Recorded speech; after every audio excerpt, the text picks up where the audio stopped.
Hello मित्रों, तो हम आ चुके हैं एक बार फिर botany part third cell chapter. And इसमें हम चैप्टर ख़त्म नहीं कर पाएंगे, थोड़ा सा चैप्टर का पार्ट हो जाएगा आज कंप्लीट। एंड अगले लेक्चर में मीन्स अगले पार्ट में ये पूरा चैप्टर फिनिश हो जाएगा। अब बात करते हैं शुरू। इसके पहले हमने सेल वगैरह सारा चीज़ डिस्कस कर चुके हैं। अब बात है सेल मेम्ब्रेन की। तो सेल मेम्ब्रेन का डिस्कवरी कब हुआ? इलेक्ट्रॉन माइक्रोस्कोप आने के बाद, क्योंकि इनका डिस्कवरी तभी हो सकता था। तो इलेक्ट्रॉन माइक्रोस्कोप इन 1950s आया, तब उसके बाद इसका डिस्कवरी किया गया। अब इसमें से सबसे पहले आरबीसी को लिया गया as the study of plasma membrane. अब आरबीसी को क्यों लिया गया? तो इनको इसलिए लिया गया क्योंकि इनके अंदर न्यूक्लियस नहीं था। न्यूक्लियस इसलिए नहीं था क्योंकि मैच्योर सेल में मैच्योर आरबीसी में न्यूक्लियस नहीं होता है, ठीक है। बट वो जब मैच्योर नहीं रहेंगे तब उनके अंदर रहेगा। अब इसमें ये इसको इसलिए लिया गया क्योंकि उसमें हेमोग्लोबिन ज़्यादा होता है, मीन्स उसको ऑक्सीजन को ज़्यादा जगह तक पहुंचाना रहता है। इसी के कारण से इसके अंदर न्यूक्लियस नहीं होता है। अब बात करते हैं सेल मेम्ब्रेन के बारे में। तो सेल मेम्ब्रेन जनरली जो होता है लिपिड और प्रोटीन का बना होता है, लेकिन जब फर्दर इसके ऊपर स्टडीज़ की गई, धीरे धीरे हुआ, तो पता चला कि ये कार्बोहाइड्रेट और प्रोटीन का भी बना होता है। बट इनका परसेंटेज जो होता है वो वेरी करता है। लेकिन जो मेम्ब्रेन होता है वो कोलेस्ट्रॉल भी कंटेन करता है फॉर स्टेबिलिटी। अब इसमें जो 52% प्रोटीन होता है और 40% लिपिड होता है। इन ह्यूमन बींग्स हमारे अंदर ये परसेंटेज होता है, और ये परसेंटेज वेरी भी कर सकता है लिपिड और प्रोटीन का। ऐसा नहीं है कि ह्यूमन में सेम है तो हर किसी में सेम होगा। ह्यूमन में कुछ अलग है और दूसरे ऑर्गेनिज्म में कुछ अलग होगा।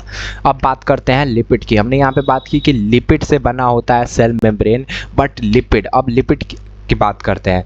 तो लिपिड्स जो होते हैं वो बाइलेयर में होते हैं, और ये कौन से लिपिड होता है? Phospholipids that are arranged in bilayer.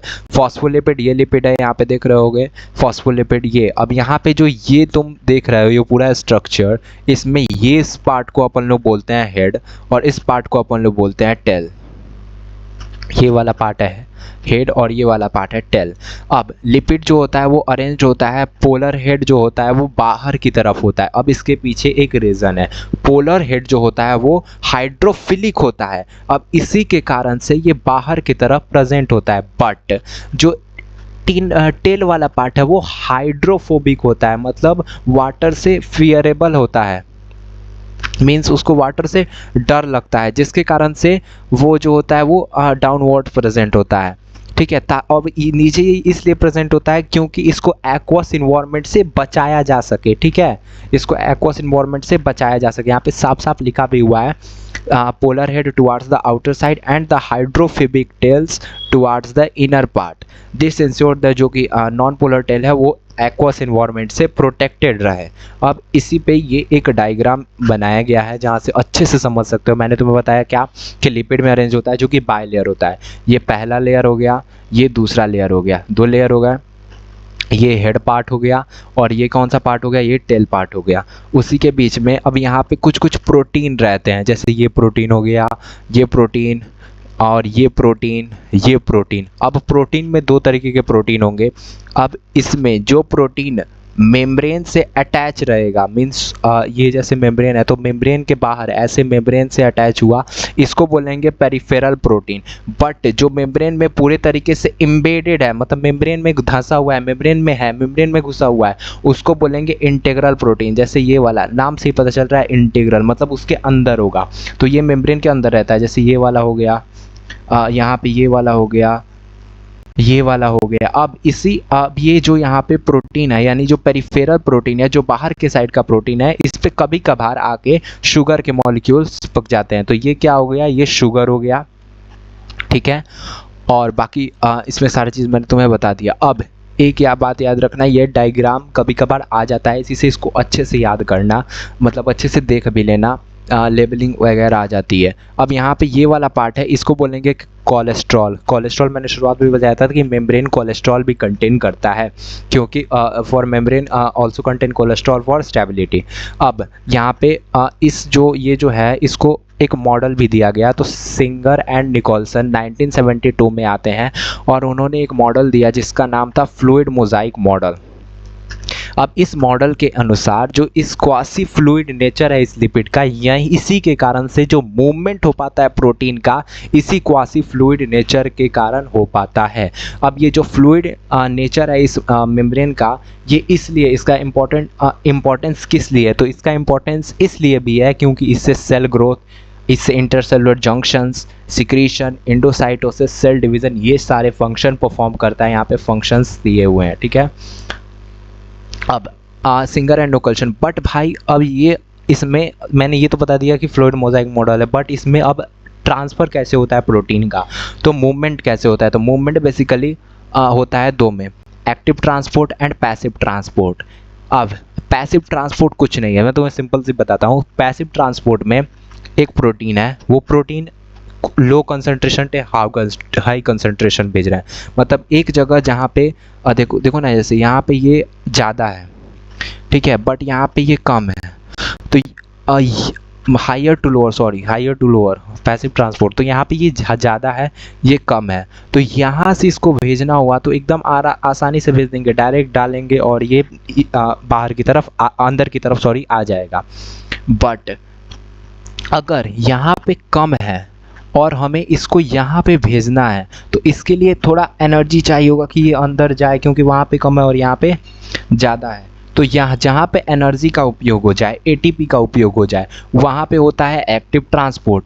But जहाँ पे without energy from higher concentration to lower concentration, वहाँ पे होता है पैसिव ट्रांसपोर्ट। और जहाँ पे एनर्जी रिक्वायर्ड होगी, वहाँ पर होता है एक्टिव ट्रांसपोर्ट।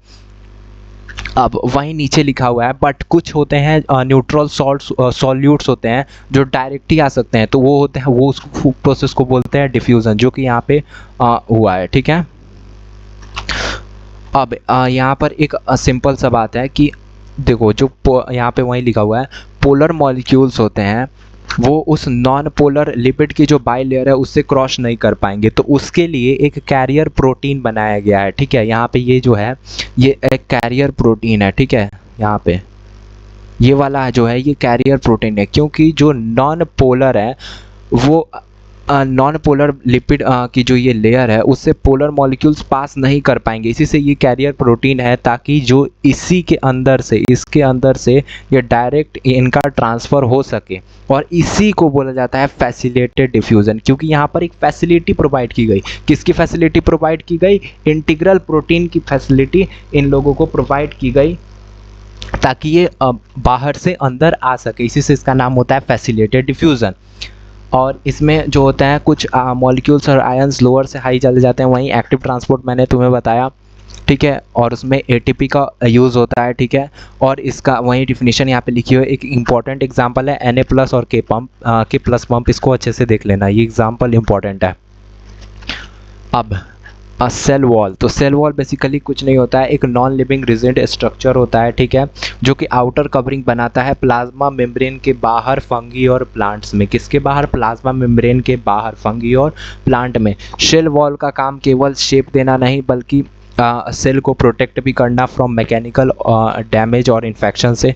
ये सेल टू सेल इंटरेक्शन और बैरियर टू अनडिजायरेबल मैक्रोमोलिक्यूल से भी मदद करता है। अब मैक्रोमोलिक्यूल्स क्या होता है, ये आप बायोमोलिक्यूल्स में पढ़ोगे। एल्गी के पास सेल वॉल होता है, जो कि सेल्यूलोज, ग्लैक्टेंस, मैनेंस और मिनरल जैसे कि कैल्शियम कार्बोनेट का बना होता है। वहीं जो प्लांट होता है वो सेल्यूलोज, हेमिसेल्यूलोज, पैक्टेंस और प्रोटीन का मिलके बना होता है, ठीक है। अब यहाँ पे सेल वॉल में 3 पार्ट आते हैं। पहला primary cell wall, secondary cell wall और मिडिल लैमेला।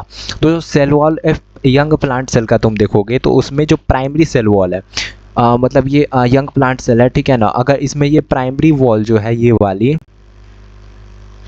ठीक है, ये वाली, तो ये प्राइमरी वॉल जो होती है वो मतलब ग्रोथ के लिए कैपेबल होगी, वो ग्रोथ कर सकती है, उसके अंदर ग्रोथ करने की क्षमता होगी, ठीक है। अब लेकिन यही होता है कि ये धीरे धीरे डिमिनिश हो जाएगी, और जैसे जैसे सेल मैच्योर होगा वैसे वैसे ये डिमिनिश होती जाएगी। और जो सेकेंडरी सेल वॉल होती है वो अंदर की तरफ होती है, ठीक है, और ये प्राइमरी सेल होगी, और ये जैसे जैसे सेल मैच्योर होगा तैसे ये डिमिनिश हो जाएगी, मतलब ख़त्म हो जाएगी। बीच में मिडिल लैमेला होती है, जो कि बनी होती है कैल्शियम पैक्टेट की। Middle lamella is made up of calcium pectate, जो कि नेबरिंग सेल्स को टुगेदर रखे रहती है, ठीक है। सेल वॉल और मिडिल लैमेला को प्लाज्मोडेस्माटा, जब प्लाज्मोडेस्माटा क्या होता है, तो ये जैसे मान लो एक सेल हुआ, एक प्लांट सेल हुआ, एक प्लांट सेल हुआ। अब इस प्लांट सेल के अंदर एक साइटोप्लाज्म यहाँ पे हुआ, ये साइटोप्लाज्म से एक ट्यूब निकला, ये इस वाले सेल के साइटोप्लाज्म में गया, तो इस वाली जो ट्यूब को बोलेंगे यही होता है प्लाज्मोडेस्माटा, ठीक है। तो यही प्लाज्मोडेस्माटा है, क्या कनेक्ट कर रहा है, साइटोप्लाज्म ऑफ नेबरिंग सेल्स, ये साइटोप्लाज्म को कर रहा है कनेक्टेड, ठीक है, दो नेबरिंग सेल्स के, इसी को प्लाज्मोडेस्माटा बोलते हैं। अब बस वहीं यहाँ पे लिखा है, ये कितनी बार पूछा जाता है, ठीक है ना, बहुत सारे एग्जाम्स में, जो सेल वॉल और मिडिल लैमेला में be traversed by plasmodesmata which connect the cytoplasm, direct ये लाइन पूछ दी जाती है in the form of filling blanks, ठीक है। अब बात करते हैं, इसी के साथ ये सेल वॉल वाला पार्ट खत्म हो गया। उम्मीद है आपको अच्छे से समझ आया होगा, अगर नहीं आया है then you can message me on Instagram और Telegram, I will always there for you to solve your doubts, ठीक है। अब बात करते हैं एंडोमेम्ब्रेन सिस्टम के बारे में। एंडोमेम्ब्रेन सिस्टम इसलिए कि इसमें जो ऑर्गेनेल्स हैं उनका जो फंक्शन होता है वो इंटरकनेक्टेड होता है, बाकी लोग इसमें इसलिए नहीं है क्योंकि उनका फंक्शन इससे कनेक्टेड नहीं है। अब यहाँ पे बात करते हैं ईआर के बारे में, गोल्गी बॉडी के बारे में, लाइसोसोम के बारे में और वैक्यूल के बारे में। ईआर मतलब एंडोप्लाज्मिक रेटिकुलम, ठीक है। अब यहाँ पे सबसे पहले ये जरा फिगर है, इसमें कुछ कुछ हम समझने की कोशिश करते हैं, ठीक है। पहले हम एंडोप्लाज्मिक रेटिकुलम के बारे में थोड़ा जान लेते हैं। एंडोप्लाज्मिक रेटिकुलम होता ये है कि एक नेटवर्क होता है टीनी ट्यूबुलर स्ट्रक्चर्स का जो कि साइटोप्लाज्म में प्रेजेंट होता है। एंडोप्लाज्मिक रेटिकुलम के दो पार्ट होते हैं, पहला आरईआर और दूसरा एसईआर। अब आरईआर एसईआर में क्या डिफरेंस है, तो आरईआर पे राइबोसोम प्रेजेंट होते हैं बट एसईआर पे राइबोसोम प्रेजेंट नहीं होते हैं। आरईआर जो होता है वो किस के लिए मदद करता है, प्रोटीन सिंथेसिस में, लेकिन जो एसईआर होता है वो किस में मदद करता है, लिपिड सिंथेसिस में। आरईआर जो होता है एक्सटेंशन ऑफ न्यूक्लियर मेम्ब्रेन से बनता है। एज फॉर फिगर में तुम अच्छे से यहाँ पे देख सकते हो, ये न्यूक्लियस हो गया, ठीक है। यहाँ पे ये वाला जो है, ठीक है, ये रफ मेम्ब्रेन है, ठीक है, यानी रफ एंडोप्लाज्मिक रेटिकुलम है। रफ एंडो यहाँ पे ये राइबोसोम्स अटैच है यहाँ पे, तो रफ एंडोप्लाज्मिक रेटिकुलम, और यहाँ पे एकदम स्मूथ है, देख रहे हो एकदम स्मूथ, तो यहाँ पे ये क्या है, स्मूथ एंडोप्लाज्मिक रेटिकुलम। अब एक सिंपल सा एक चीज़ समझा देता हूँ कि ये रफ एंडोप्लाज्मिक रेटिकुलम हो गया। अब रफ एंडोप्लाज्मिक रेटिकुलम क्या करेगा, प्रोटीन्स बनाएगा, ठीक है, प्रोटीन बनाया वेसिकल के फॉर्म में, वेसिकल के फॉर्म में इसने प्रोटीन बनाया और आगे भेज दिया। इधर से स्मूथ ईआर ने भी लिपिड बनाया और ये भी आगे भेज देगा। आरईआर ने प्रोटीन बनाया, एसईआर ने लिपिड बनाया, दोनों ने आगे भेजा। अब जब ये यहाँ पे आएगा तो ये सिस फेस में इंटर करेगा, ठीक है। ये सिस फेस, गोल्गी बॉडी के दो फेस हैं, सिस फेस और ट्रांस फेस, ये मैच्योरिंग फेस भी कहलाता है, ठीक है ना। अब यहाँ पे सिस फेस में जब इसने इंटर किया तो यहाँ से ये निकलेगा निकलेगा निकलेगा निकलेगा निकलेगा निकलते निकलते यहाँ पे जो ये बन के आएगा वो आएगा ग्लाइकोप्रोटीन और ग्लाइकोलिपिड बन के आएगा, ठीक है। अब यहाँ से कुछ जो है वो इधर चला जाएगा और लाइसोसोम बन जाएगा, ठीक है, और यहाँ से कुछ लाइसोसोम बन जाएगा और कुछ सेक्रेटरी वेसिकल से और जगह चला जाएगा, ठीक है। बस यही था, पहले प्रोटीन इधर से बना, इधर से लिपिड बना, वो सिस फेस में इंटर करेगा, यहाँ पे घूमने के बाद वो ग्लाइकोप्रोटीन ग्लाइकोलिपिड के फॉर्म में बाहर आएगा, कुछ सेक्रेटरी वेसिकल के द्वारा बाहर आ जाएगा और कुछ जो है लाइसोसोम में कन्वर्ट हो जाएगा, ठीक है।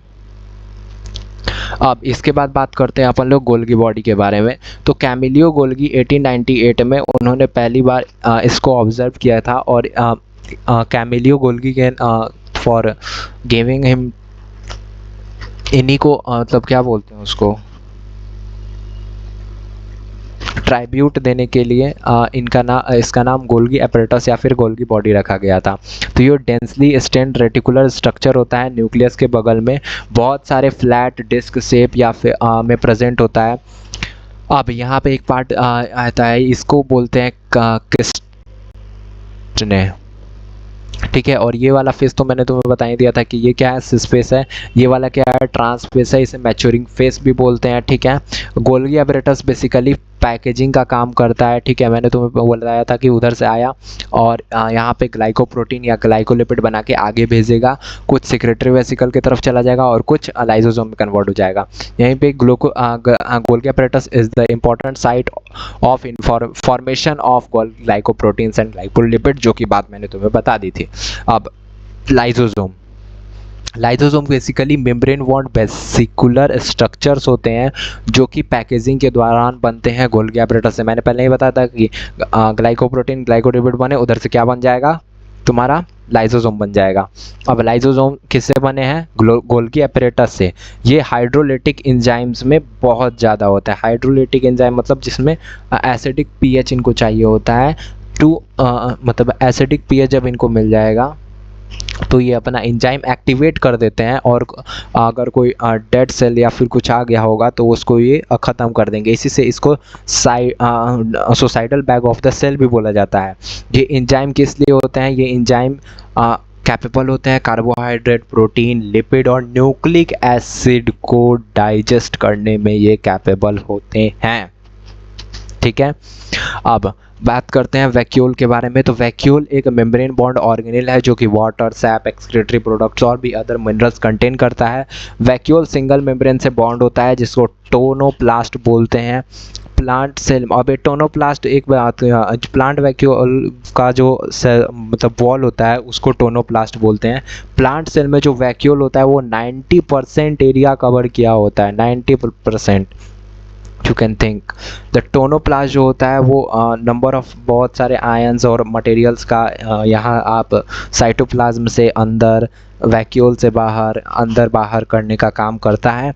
अमीबा जो होता है वो अमीबा में कॉन्ट्रैक्टाइल वैक्यूल पाया जाता है। कॉन्ट्रैक्टाइल वैक्यूल किस में मदद करता है, ऑस्मो रेगुलेशन एंड एक्सक्रीशन।